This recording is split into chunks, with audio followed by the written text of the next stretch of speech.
नमस्कार दोस्तों, मैं वंदना आपके अपने चैनल पर। कैसे हैं आप लोग? क्या आपको खुशियां चाहिए? तो देखते हैं क्या है आज का सटीक उपाय। पूजा से जुड़ी कुछ आपको इन बातों का विशेष ध्यान रखना चाहिए। क्या है वो बातें कि आपको क्या करना है? कभी भी किसी को भी एक हाथ से प्रणाम नहीं करना चाहिए, आपको दोनों हाथों से प्रणाम करना चाहिए। सोते व्यक्ति को कभी आपको तिलक नहीं लगाना चाहिए और ना ही सोते व्यक्ति के कभी पैर छुए जाते हैं।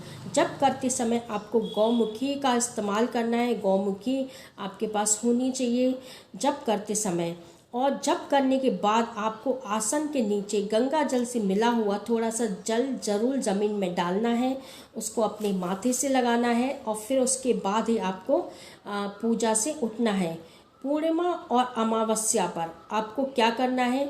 रविवार को आपको कभी तुलसी नहीं तोड़नी चाहिए और पूर्णिमा और अमावस्या और द्वादशी पर आपको इन दिनों में भी आपको तुलसी कभी नहीं तोड़नी चाहिए। पाप लगता है, पुण्य की जगह पाप लगता है।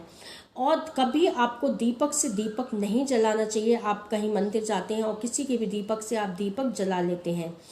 और आपको यज्ञ और श्राद्ध में सफ़ेद नहीं काले तिल का प्रयोग करना चाहिए। सफ़ेद तिल का कभी यज्ञ या श्राद्ध में प्रयोग काले तिल का ही की प्रयोग किया जाता है, सफ़ेद तिल का प्रयोग नहीं किया जाता है।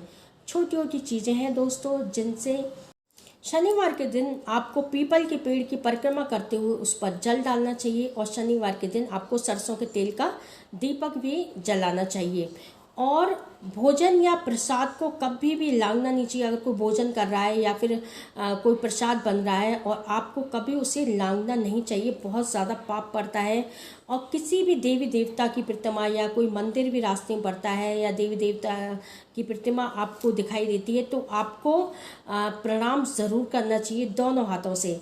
और किसी को भी कोई भी आपको वस्तु या दक्षिणा आप दे रहे हैं तो आपको दाहिने हाथ से देनी चाहिए। आपको दाहिने हाथ से ही कभी किसी को कुछ पैसा दे रहे हैं, दक्षिणा दे रहे हैं तो आप दाहिने हाथ से ही दें। शिव जी पर बेलपत्र और विष्णु भगवान पर तुलसी चढ़ती है दोस्तों।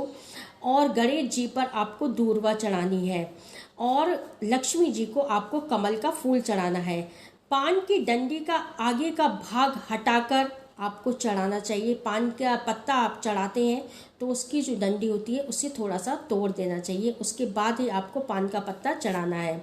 सड़ा हुआ पुष्प या पान का पत्ता कभी नहीं चढ़ाना चाहिए। पान का पत्ता अगर टूटा है और या फिर कहीं से फटा हुआ है तो वो आपको लक्ष्मी जी पर या पूजा में आपको यूज़ नहीं करना चाहिए।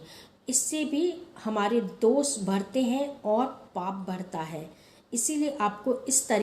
और दोस्तों 5 रात्रि तक कमल का फूल बासी नहीं माना जाता है और कमल के फूल को आप चढ़ा सकते हैं। बेल पत्री को भी आप दोबारा धोकर चढ़ा सकते हैं और भगवान पर गंगा जल डालकर और उसे धोकर यूज़ कर सकते हैं। 10 दिन तक आपका तुलसी पत्र बासी नहीं होता है। और आप किसी भी धार्मिक कार्य में अपनी पत्नी सहित जाते हैं तो आपको अपनी पत्नी को दाहिने भाग में बिठाना चाहिए, जिससे कि आपकी पूजा संपन्न होती है। तो दोस्तों छोटे छोटे उपाय हैं, आपको इन उपाय को करने से अगर आपको लाभ होता है तो आप हमें ज़रूर कमेंट में बताइएगा। दोस्तों फिर से सुनिए कि 5 दिन तक कभी भी कमल का फूल बासी नहीं होता है। 1 दिन के बाद बेलपत्री आप दूसरे दिन धोकर चढ़ा सकते हैं। 10 दिन तक आपका तुलसी का पौधा आपका 10 दिन तक आप तुलसी के पत्ते यूज़ कर सकते हैं। छोटे छोटे उपाय हैं दोस्तों। और पूजा में आपको रास्ते में कहीं भी कोई मंदिर पड़ता है, आपको दोनों हाथ से प्रणाम करना है। किसी के भी पैर छीने हैं तो आपको दोनों हाथ से छीने चाहिए। और पूजा करते समय आपको ये विशेष ध्यान रखना है कि मंदिर में जो गंगा जल मिला हुआ जल होता है उसको ज़मीन में डालकर अपने माथे से लगाकर ही आपको अपनी पूजा समाप्त करनी चाहिए, उठना चाहिए। छोटे छोटे उपाय हैं दोस्तों। आपको हमारा चैनल अच्छा लगे तो हमारे चैनल को सब्सक्राइब कीजिए।